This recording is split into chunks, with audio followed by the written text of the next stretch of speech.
മാന്യത ദൈവത്തിൽ നിന്നാണ് വരുന്നത്. ഉയർച്ച ദൈവത്തിൽ നിന്നാണ് വരുന്നത്. ദൈവം ഒരുവനെ മാനിക്കാൻ തീരുമാനിച്ചാൽ അവൻ്റെ മാന്യതയെ തകർക്കാൻ ഈ ലോകത്തൊരു ശക്തിക്കും കഴിയത്തില്ല. ദൈവതിരുനാമത്തിന് നന്ദിയോടെ സ്തോത്രം ചെയ്യുകയും സ്തുതിക്കുകയും ചെയ്യുന്നു. ഇന്ന് ഈ മെസ്സേജ് കണ്ടുകൊണ്ടിരിക്കുന്ന എല്ലാ പ്രിയപ്പെട്ടവർക്കും യേശുക്രിസ്തുവിൻ്റെ നാമത്തിലുള്ള വന്ദനങ്ങളെ അറിയിക്കുകയാണ്. ദൈവം നമ്മെ ഈ ലോകത്തിൽ സൃഷ്ടിച്ചയച്ചതിൻ്റെ പിന്നിൽ ശ്രേഷ്ഠകരമായ ഉദ്ദേശം ഉണ്ട് എന്ന് ദൈവവചനത്തിൽ നിന്ന് നമുക്ക് വായിക്കാൻ കഴിയും.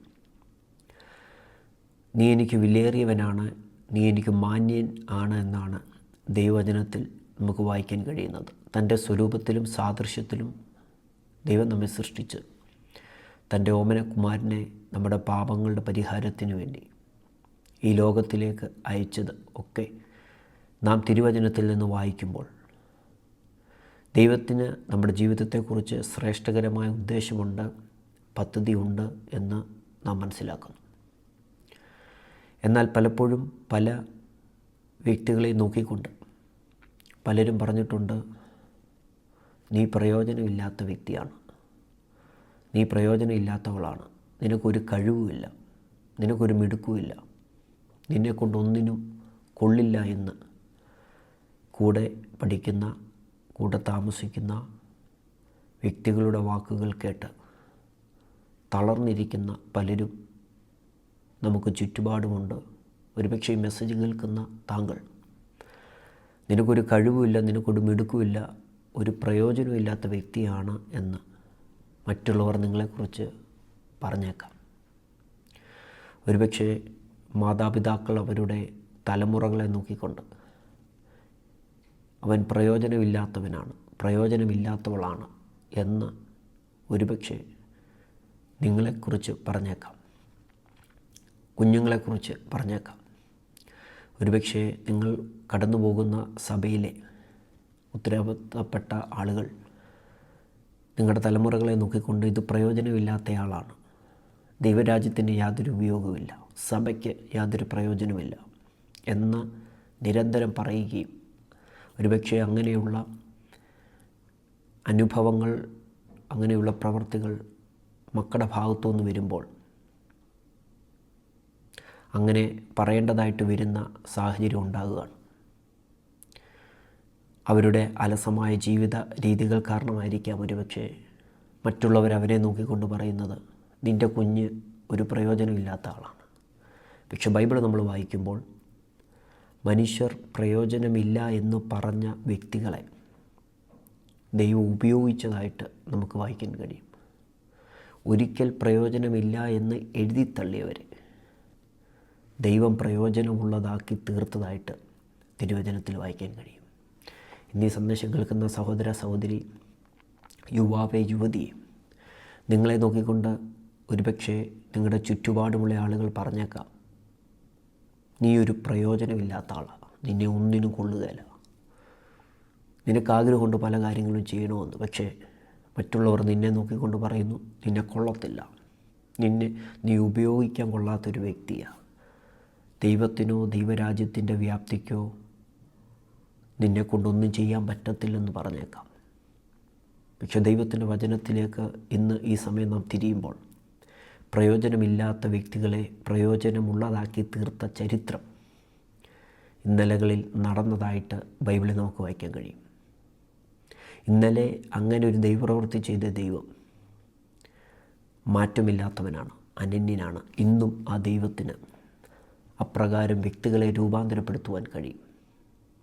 മാതാപിതാക്കളെ, നിങ്ങളുടെ തലമുറകളെ പ്രയോജനമുള്ളവരാക്കി തീർക്കാൻ ദൈവത്തിന് കഴിയും. 3 വ്യത്യസ്ത രീതികളിൽ പ്രയോജനമില്ലാത്തവരെ പ്രയോജനമുള്ളവരാക്കി തീർക്കുന്ന ദൈവപ്രവൃത്തിയെക്കുറിച്ച് നമുക്കൊന്ന് ചിന്തിക്കാം. 1, മനുഷ്യൻ്റെ ഇടപെടലുകൾ നിമിത്തം പ്രയോജനമില്ലാത്ത വ്യക്തികളെ പ്രയോജനമുള്ളവരാക്കി തീർക്കും. ഈ സന്ദേശം കേൾക്കുന്ന പ്രിയരെ, നമുക്ക് ചുറ്റും പ്രയോജനമില്ലാത്തവരാണ് എന്ന് പറഞ്ഞ് സമൂഹം മുദ്രകുത്തിയ, വ്യക്തികൾ മുദ്രകുത്തിയ പലരെയും കണ്ടേക്കാം. എന്നാൽ അവർ ദൈവരാജ്യത്തിന് പ്രയോജനമുള്ളവരാണെന്ന് നാം കണ്ട് ചില കാര്യങ്ങൾ അവർക്കായിട്ട് നമുക്ക് ചെയ്യാൻ കഴിയും.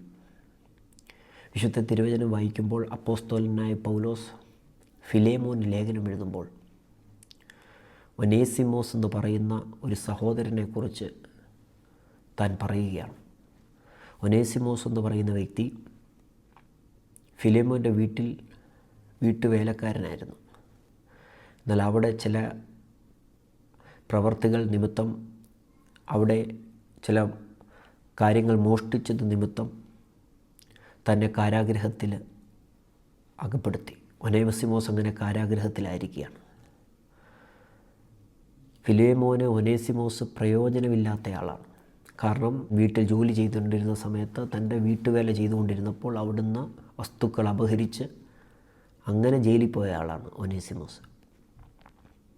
എന്നാൽ ഇതേ ജയിലിൽ അപ്പോസ്തലനായ പൗലോസ് സുവിശേഷം നിമിത്തം അകപ്പെട്ടു.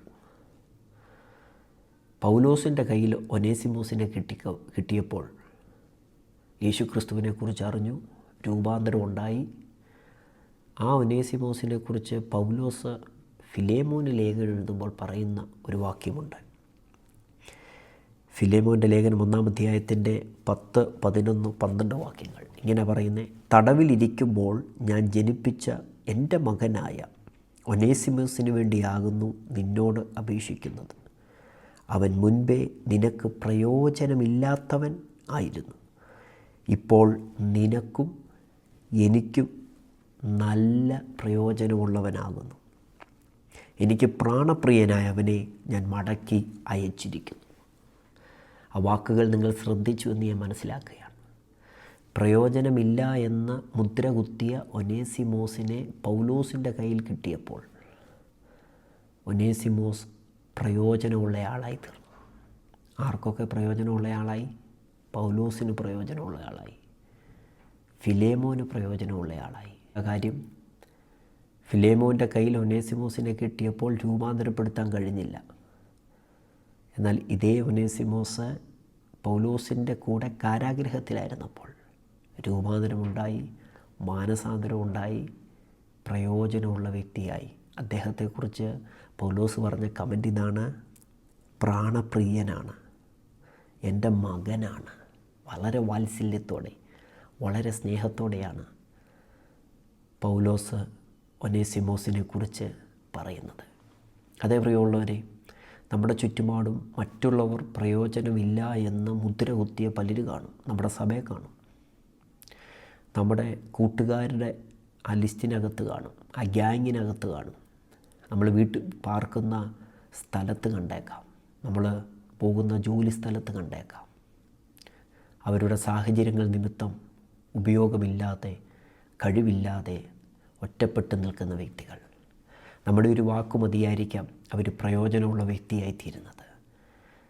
യെശയ്യാ പ്രവാചകൻ്റെ പുസ്തകത്തിനകത്ത് പ്രവാചകൻ 50-ാം അധ്യായത്തിൻ്റെ 4-ാം വാക്യത്തിൽ വായിക്കുക: തളർന്നിരിക്കുന്നവനെ വാക്കുകൊണ്ട് താങ്ങുവാൻ അറിയേണ്ടതിന് യഹോവയായ കർത്താവ് എനിക്ക് ശിഷ്യന്മാരുടെ നാവ് തന്നിരിക്കുന്നു. നമ്മുടെ ഒരു വാക്കുമതി ചില വ്യക്തികൾ ദൈവത്തിന് വേണ്ടി പ്രയോജനമുള്ള വ്യക്തികളായി തീരാൻ. ഒനേസിമോസ് പ്രയോജനമുള്ള വ്യക്തിയായി തീർന്നത് പൗലോസിൻ്റെ കൂടിയാണ്. ഇതേ പൗലോസിൻ്റെ ജീവിതത്തിൽ മറ്റൊരു സംഭവം ഉണ്ടായി. മർക്കോസ് എന്ന് പറയുന്ന ഒരു സഹോദരൻ, അദ്ദേഹത്തെക്കുറിച്ച് നമുക്ക് വായിക്കാൻ കഴിയുന്ന അപ്പോസ്തലപ്രവൃത്തി 12-ാം അധ്യായത്തിൻ്റെ 12-ാം വാക്യത്തിൽ. അപ്പോസ്തലപ്രവൃത്തികളുടെ പുസ്തകം 12-ാം അധ്യായം എന്ന് പറയുന്നത് പത്രോസ് കാരാഗൃഹത്തിൽ അകപ്പെടുന്നു, സഭ ശ്രദ്ധയോടെ പ്രാർത്ഥിക്കുന്നു, ദൂതനിറങ്ങി പത്രോസിനെ കാരാഗൃഹത്തിൽ നിന്ന് പുറത്തു കൊണ്ടുവരുന്നു. അങ്ങനെ പത്രോസ് പുറത്തു വരുമ്പോൾ അവർ പ്രാർത്ഥിച്ചു കൊണ്ടിരിക്കുകയാണ് സഭയിലുള്ള ആളുകൾ. എവിടെ പ്രാർത്ഥിച്ചേ? ഇങ്ങനെ വായിക്കുന്ന 12:12. ഇങ്ങനെ ഗ്രഹിച്ച ശേഷം അവൻ മർക്കോസ് എന്ന് മറുപേരുള്ള യോഹന്നാൻ്റെ അമ്മ മറിയുടെ വീട്ടിൽ ചെന്നു. അവിടെ അനേകർ ഒരുമിച്ച് പ്രാർത്ഥിച്ചു കൊണ്ടിരിക്കുകയായിരുന്നു. അപ്പം മർക്കോസിൻ്റെ വീട് പ്രാർത്ഥന നടക്കുന്ന വീടാണ്. പ്രാർത്ഥിക്കുന്ന മാതാപിതാക്കളുള്ള കൂട്ടായ്മ നടക്കുന്ന ഒരു വീട്ടിലെ ഒരു ആളാണ് മർക്കോസ്. എന്നാൽ മർക്കോസ് പൗലോസിൻ്റെ കൂടെ ചേർന്നു. അപ്പോസ്തലപ്രവൃത്തികൾ പുസ്തകം 15-ാം അധ്യായത്തിൻ്റെ 36, 37, 38 വാക്യങ്ങൾ ഇങ്ങനെ വായിക്കുന്നത്: മർക്കോസ് എന്ന യോഹന്നാനെയും കൂട്ടിക്കൊണ്ടു പോകുവാൻ ബർന്നബാസ് ഇച്ഛിച്ചു. പൗലോസോ പംഫ്യൂല്യയിൽ നിന്ന് തങ്ങളെ വിട്ട് പ്രവർത്തിക്ക് വരാതെ പോയവനെ കൂട്ടിക്കൊണ്ടു പോകുന്നത് യോഗ്യമല്ല എന്ന് നിരൂപിച്ചു. അങ്ങനെ അവർ തമ്മിൽ ഉഗ്രവാദമുണ്ടായിട്ട് വേർപിരിഞ്ഞു. ബർന്നബാസ് മർക്കോസിനെ കൂട്ടിക്കൊണ്ട് കപ്പൽ കയറി കുപ്രോസ് ദ്വീപിലേക്ക് പോയി. മർക്കോസ് എന്ന് പറയുന്ന വ്യക്തിയെ കൂടെ കൂട്ടണമെന്ന് ബർന്നബാസ് പൗലോസിനോട് പറഞ്ഞു. എന്നാൽ പൗലോസ് പറഞ്ഞു, വേണ്ട, മർക്കോസിൻ്റെ കൂടെ ഇനി ഒരു യാത്രയില്ല, മർക്കോസിന് നമ്മുടെ കൂടെ വരണ്ട. എന്താ കാര്യം? അവിടെ വായിക്കുന്ന ഇങ്ങനെ: പംഫുല്യയിൽ വിട്ട് തങ്ങളെ വിട്ട് പ്രവർത്തിക്ക് വരാതെ പോയവനെ കൂട്ടിക്കൊണ്ടു പോകുന്നത് യോഗ്യമല്ല എന്ന് പറഞ്ഞാൽ, സുവിശേഷ വേലയ്ക്ക് ഇനി മർക്കോസിനെ കൊണ്ടുപോകുന്നത് യോഗ്യമല്ല. ഇനി അവൻ്റെ കൂടെ ഒരു ശുശ്രൂഷ ഞാൻ ചെയ്യത്തില്ല. എന്നാൽ ബർന്നബാസ് എന്താ ചെയ്തത്? ബർന്നബാസും മർക്കോസിനെ കൂട്ടി കപ്പൽ കയറി കുപ്രോസ് ദ്വീപിലേക്ക് പോവുക. മർക്കോസിൻ്റെ വിഷയം കാരണം പൗലോസും ബർന്നബാസും തമ്മിൽ ഉഗ്രവാദമുണ്ടായി. ഭയങ്കര പ്രശ്നം പൗലോസും ബർന്നബാസും തമ്മിൽ ഈ മർക്കോസ് എന്ന് പറയുന്ന ചെറുപ്പക്കാരനെ ചൊല്ലി വലിയ വിഷയമുണ്ടായി. എന്നാൽ ഇതേ പൗലോസ് തന്നെ കാലങ്ങൾ കഴിഞ്ഞപ്പോൾ അവനെ സുവിശേഷ യാത്രയിൽ അവനെ കൊണ്ടുപോകുന്നത് യോഗ്യമല്ല എന്ന് പറഞ്ഞ അതേ പൗലോസിൻ്റെ ആദരത്തിലൂടെ തന്നെ പറയുന്ന ഒരു വാക്കുണ്ട്. എന്താണെന്നറിയാമോ? 2 തീമോഥെയോസ് 4-ാം അധ്യായം 11-ാം വാക്യം: ലൂക്കോസ് മാത്രമേ എന്നോടുകൂടെ ഉള്ളൂ, മർക്കോസ് എനിക്ക് ശുശ്രൂഷയ്ക്കായി ഉപയോഗമുള്ളവനാവയാൽ അവനെ കൂട്ടിക്കൊണ്ടുവരിക.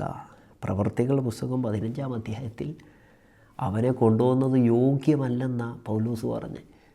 എന്നാൽ തീമോഥെയോസിനോട് ലേഖനം എഴുതുക പറയുക, അവൻ ശുശ്രൂഷയ്ക്ക് ഉപയോഗമുള്ളവനാണ്.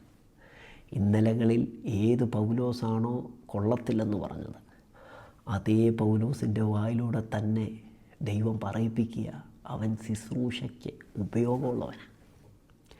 എന്നെ കേൾക്കുന്ന ശുശ്രൂഷകരെ, നിങ്ങളെ നോക്കിക്കൊണ്ട് പലരും പറഞ്ഞേക്കാം നിങ്ങളെ കൊണ്ടുപോകുന്നത് യോഗ്യമല്ലെന്ന്. ഒരുപക്ഷേ നിങ്ങളുടെ ഭാഗത്തുനിന്നുണ്ടായ എന്തെങ്കിലും തീരുമാനങ്ങൾ നിങ്ങളുടെ മുകളിൽ നിൽക്കുന്ന വ്യക്തികൾക്ക് ഇഷ്ടപ്പെടാഞ്ഞത് കൊണ്ടായിരിക്കാം.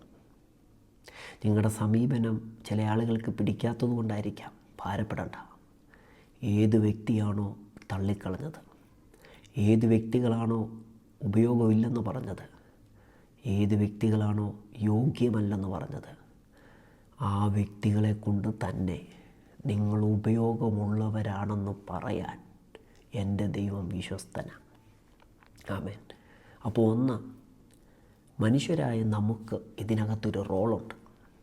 ഉപയോഗമില്ലാത്ത വ്യക്തികളെന്ന് മുദ്ര കുത്തിയ വ്യക്തികളെ ചേർത്ത് നിർത്തി അവരെ ഉപയോഗമുള്ളവരാക്കി തീർക്കാൻ നമ്മുടെ സമീപനം, നമ്മുടെ പ്രവൃത്തികൾ, നമ്മുടെ വാക്കുകൾ കാരണമാകും. 2, വ്യക്തിപരമായ പ്രാർത്ഥന. ഒരുപക്ഷെ നിങ്ങളെ നോക്കിക്കൊണ്ട് മറ്റുള്ളവർ പറഞ്ഞേക്കാം, നീ പ്രയോജനമില്ലാത്തവളാണ്, നിന്നെ ഒന്നിനും കൊള്ളത്തില്ല, നീ കഴിവില്ലാത്തവനാണ്. സ്വന്തം വീട്ടിൽ നിന്ന് പോലും റിജക്ഷൻസ് വന്നേക്കാം. ദാവീദ് 27-ാം സങ്കീർത്തനത്തിൽ പറയുന്നു, എൻ്റെ അപ്പനും അമ്മയും എന്നെ ഉപേക്ഷിച്ചിരിക്കുന്നു, എങ്കിലും യഹോവ എന്നെ ചേർത്തുകൊള്ളും. അപ്പോൾ വീട്ടിൽ നിന്ന് പോലും ഒരു റിജക്ഷൻ പലപ്പോഴും അനുഭവിച്ചേക്കാം. സ്നേഹിക്കുന്ന ആളുകൾ നമ്മളെ റിജക്റ്റ് ചെയ്തേക്കാം. പക്ഷെ ഒരു കാര്യം ഓർത്തോണം, പ്രാർത്ഥന നമ്മുടെ സാഹചര്യങ്ങളെ തിരിക്കും. പ്രാർത്ഥന നമ്മുടെ അവസ്ഥകളെ മാറ്റും. മാതാപിതാക്കളെ, നിങ്ങളുടെ മക്കൾ പ്രയോജനമില്ലാത്തവരായി ഇന്ന് ഭവനങ്ങളിലൊക്കെ ആയിരിക്കുന്നെങ്കിൽ, പല രാജ്യങ്ങളിലും ആയിരിക്കുന്നെങ്കിൽ പ്രാർത്ഥിക്കാം. പ്രയോജനമില്ലാത്ത തലമുറകളെ പ്രയോജനമുള്ളവരാക്കി തീർക്കാൻ നമ്മുടെ പ്രാർത്ഥനയ്ക്ക് കഴിയും. നമ്മുടെ വ്യക്തിപരമായ പ്രാർത്ഥനയ്ക്ക് കഴിയും. ഏറ്റവും പരിചയമുള്ള ഒരു ഉദാഹരണത്തിലേക്ക് നിങ്ങളുടെ ശ്രദ്ധ ക്ഷണിക്കുക. 1 ദിനവൃത്താന്ത പുസ്തകം 4-ാം അധ്യായത്തിൻ്റെ 9-10 വാക്യങ്ങൾ ഇങ്ങനെ പറയുന്നത്: യബ്ബേസ് തൻ്റെ സഹോദരന്മാരെക്കാൾ ഏറ്റവും മാന്യനായിരുന്നു. അവൻ്റെ അമ്മ അവനെ വ്യസനത്തോടെ പ്രസവിച്ചു എന്ന് പറഞ്ഞ് അവൻ എബ്ബേസ് എന്ന് പേരിട്ടു. എബ്ബേസ് ഇസ്രായേലിൻ്റെ ദൈവത്തോട്, നീ എന്നെ നിശ്ചയമായി അനുഗ്രഹിച്ച് എൻ്റെ അതിർ വിസ്താരമാക്കുകയും നിൻ്റെ കൈ എന്നോടുകൂടെ ഇരുന്ന് അനർത്ഥം എനിക്ക് വ്യസന കാരണമായി തീരാതെ വണ്ണം എന്നെ കാക്കുകയും ചെയ്താൽ കൊള്ളായിരുന്നു എന്ന് അപേക്ഷിച്ചു. അവൻ അപേക്ഷിച്ചതിനെ ദൈവം അവന് നൽകി. എബ്ബേസ് സഹോദരന്മാരെക്കാളൊക്കെ ഇപ്പം മാന്യനാണ്. എബ്ബേസിൻ്റെ ഫാമിലി എടുത്തു വെച്ച് നോക്കിയാൽ ഏറ്റവും കൂടുതൽ മാന്യത എബ്ബേസിനാണ്. പക്ഷെ ഇന്നലെ വരെ ഇല്ലാതിരുന്ന മാന്യത പ്രാർത്ഥിച്ച എബ്ബേസിൻ്റെ ജീവിതത്തിൽ പ്രാർത്ഥന മാന്യത വിളിച്ചു വരുത്തി. വ്യസനത്തോടെ അമ്മ പ്രസവിച്ചത്. അമ്മ പറയുന്ന വാക്കിത, ഇവൻ വ്യസനപുത്രനാണ്, സോറോമേക്കറ, ഇവൻ എൻ്റെ ജീവിതത്തിൽ വ്യസനമേ വരുത്തത്തുള്ളൂ, ഇവനെക്കൊണ്ട് യാതൊരു പ്രയോജനവുമില്ല. എനിക്ക് കുറേ മക്കളുണ്ട്, അവരൊക്കെ നല്ലവരാണ്, പക്ഷേ ഇവൻ വ്യസനപുത്രനാണ്, ഇവൻ സോറോമേക്കറാണ്, ഇവൻ്റെ ജീവിതം കൊണ്ട് സോറോ മാത്രമേ എനിക്കുള്ളൂ. പക്ഷേ ഇസ്രായേലിൻ്റെ ദൈവത്തോട് എബ്ബേസ് പ്രാർത്ഥിച്ചു. എന്താ ഇസ്രായേലിൻ്റെ ദൈവത്തിൻ്റെ പ്രത്യേകത? ഇസ്രായേലിൻ്റെ ദൈവം അനുഗ്രഹിക്കുന്നവനാണ്. ഇസ്രായേലിൻ്റെ ദൈവം പ്രാർത്ഥന കേൾക്കുന്നവനാണ്. ഇസ്രായേലിൻ്റെ ദൈവം മയങ്ങാത്തവനാണ്. ഇസ്രായേലിൻ്റെ ദൈവം ഉറങ്ങാത്തവനാണ്. ആ ദൈവത്തോട് പ്രാർത്ഥിച്ചു. എന്താ പ്രാർത്ഥിച്ചത്? നീ എന്നെ നിശ്ചയമായിട്ടും അനുഗ്രഹിക്കണം. എന്നെ അനുഗ്രഹിക്കാൻ എൻ്റെ മാതാപിതാക്കളില്ല, കൂട്ടുകാരില്ല, ആരുമില്ല. നീ എന്നെ നിശ്ചയമായിട്ടും അനുഗ്രഹിക്കണം. നിൻ്റെ കൈ എൻ്റെ മേൽ വെക്കണം. അനർത്ഥം എനിക്ക് വ്യസനഹേതുവായി തീരാതെ വണ്ണം എന്നെ കാക്കണം. എൻ്റെ ആധിരിനെ നിശ്വാലമാക്കണം. ഈ പ്രാർത്ഥന ദൈവത്തോട് പ്രാർത്ഥിക്കുമായിരുന്നു. അവൻ അപേക്ഷിച്ചതിനെ ദൈവം അവന് നൽകി. എന്നിട്ട് എബ്ബേസിനെ കുറിച്ച് പറഞ്ഞു തുടങ്ങുമ്പോൾ ബൈബിൾ പറയുക, അവൻ സഹോദരന്മാരെക്കാളും ഏറ്റവും മാന്യനായിരുന്നു. പ്രിയമുള്ളവരെ, പ്രാർത്ഥന നമ്മുടെ സാക്ഷ്യത്തെ മാറ്റും. നമ്മളെക്കുറിച്ച് മറ്റുള്ളവർ പറയുന്ന സാക്ഷ്യം പ്രയോജനമില്ലാത്തവനാണെന്നുള്ളതാണെങ്കിൽ, സോറോമേക്കറാണെന്നുള്ളതാണെങ്കിൽ, വ്യസനപുത്രനാണെന്നുള്ളതാണെങ്കിൽ, വ്യസനപുത്രനെ മാന്യപുത്രനാക്കി മാറ്റാൻ പ്രാർത്ഥനയ്ക്ക് കഴിയും.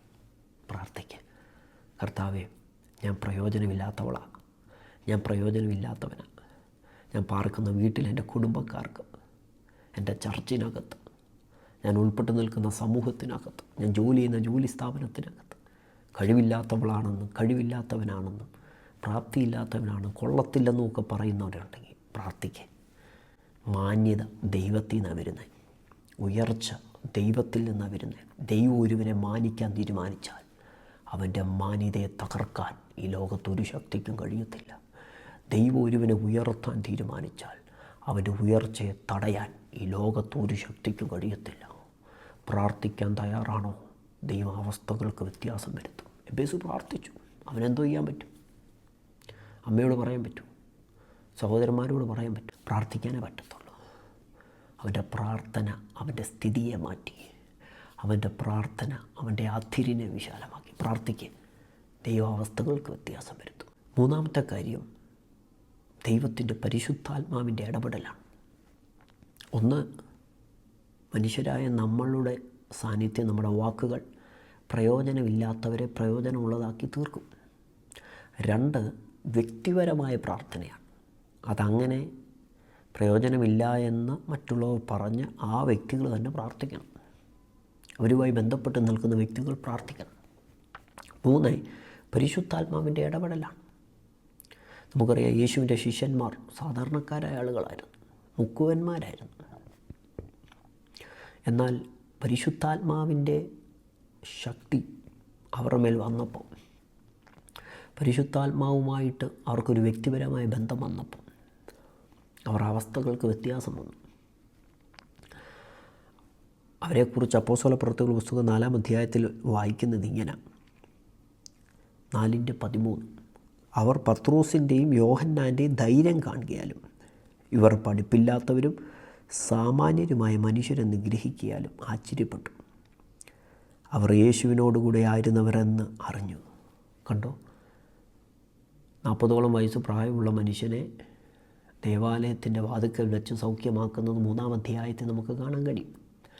അത് നിമിത്തം ഒരുപാട് പ്രശ്നങ്ങൾ അവർക്കുണ്ടായി. എന്നാൽ അവർ എല്ലാവരുടെ മുമ്പിൽ മറ്റൊരുത്തനിലും രക്ഷയില്ല, നാം രക്ഷിക്കപ്പെടുവാൻ ആകാശത്തിൻ്റെ കീഴിൽ മനുഷ്യരുടെ ഇടയിൽ നൽകപ്പെട്ട ഒരു നാമവും ഇല്ല എന്ന് ശക്തമായി ദൂത് വിളിച്ചു പറഞ്ഞപ്പോൾ അവർ പറയുന്ന വാക്കുകൾ കേട്ട് ബാക്കിയുള്ളവർ അത്ഭുതപ്പെട്ടു. ഇവർ സാമാന്യരായ ആളുകളല്ലേ, ഇവർ പഠിപ്പില്ലാത്തവരല്ലേ, ഇവരെ കൊണ്ടൊക്കെ ഇത് പറ്റുമോ എന്ന് പറഞ്ഞാൽ സമൂഹം മുദ്ര കുത്തി പഠിപ്പില്ലാത്തവനാ, സാമാന്യനാ, കഴിവില്ല. പരിശുദ്ധാത്മാവിൻ്റെ സാന്നിധ്യവും അവരുടെ ജീവിതത്തിൽ വെളിപ്പെട്ടു വന്നപ്പോൾ ബാക്കിയുള്ളവർക്ക് അത്ഭുതമായി തീർന്നു. ഇവർ പഠിപ്പില്ലാത്തവരല്ലേ, ഇവർ കഴിവില്ലാത്തവരല്ലേ. അതേപോലെ കഴിവില്ലാത്തവന് കഴിവ് കൊടുക്കുന്നതാ ദൈവത്തിൻ്റെ അഭിഷേകം. യെശയ്യാ പ്രവാചകന്റെ പുസ്തകത്തിൽ വായിക്കുന്നു, പുഷ്ടി നിമിത്തം മുഖം തകർന്നു പോകും. നിനക്ക് കഴിവില്ലെന്ന് ലോകം മുദ്ര കുത്തിയോ, നിനക്ക് പ്രാപ്തിയില്ലെന്ന് മറ്റുള്ളവർ പറഞ്ഞു, നിരാശപ്പെടേണ്ട. പരിശുദ്ധാത്മാവിൽ ആശ്രയിക്കുക. പരിശുദ്ധാത്മാവ് നമ്മുടെ വ്യക്തിപരമായ ജീവിതത്തിന് മാറ്റം വരുത്തും, നമ്മുടെ സ്വഭാവങ്ങൾക്ക് മാറ്റം വരുത്തും.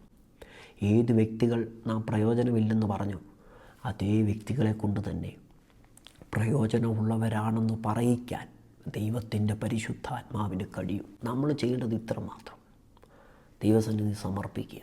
ഞാൻ കഴിവില്ലാത്തവനാ ദൈവമേ, ഞാൻ പ്രാപ്തിയില്ലാത്തവനാ, മറ്റുള്ളവർ ചെയ്യുന്നത് പോലൊന്നും ചെയ്യാൻ എനിക്ക് പറ്റത്തില്ല. നമ്മൾ ദൈവസന്നിധി താഴ്ത്തി കൊടുക്കുന്നുവെങ്കിൽ താഴ്മയുള്ളവർക്ക് കൃപ കൊടുക്കുന്ന ദൈവമുണ്ട്. താഴ്മയുള്ളവൻ്റെ കൂടെ നിൽക്കുന്നൊരു ദൈവമുണ്ട്. മനത്താപമുള്ളവരുടെ കൂടെ വസിക്കുന്നൊരു ദൈവമുണ്ട്. അങ്ങനെയാണെങ്കിൽ ഈ ദിവസങ്ങളിൽ ഭാരപ്പെടേണ്ട, നിരാശപ്പെടേണ്ട. പ്രയോജനമില്ലാത്തതിനെ പ്രയോജനമുള്ളതാക്കി തീർക്കുന്ന ദൈവത്തിൻ്റെ ശക്തി നമ്മുടെ കൂടെയുണ്ട്. കഴിവില്ലെന്നും മിടുക്കില്ലെന്നും പ്രാപ്തിയില്ലെന്നും ഉപയോഗമില്ലെന്നും യോഗ്യമല്ലെന്നും പറഞ്ഞ് മാറ്റി നിർത്തിയതിനെ മുന്നിൽ കൊണ്ടാതിരിപ്പാൻ ദൈവത്തിന് പദ്ധതിയുണ്ട്. ആ ദൈവത്തിൻ്റെ സന്നിധിയിൽ നമുക്ക് സമർപ്പിക്കാം, പ്രാർത്ഥിക്കാം, പരിശുദ്ധാത്മാവിൽ ആശ്രയിക്കാം. God bless you.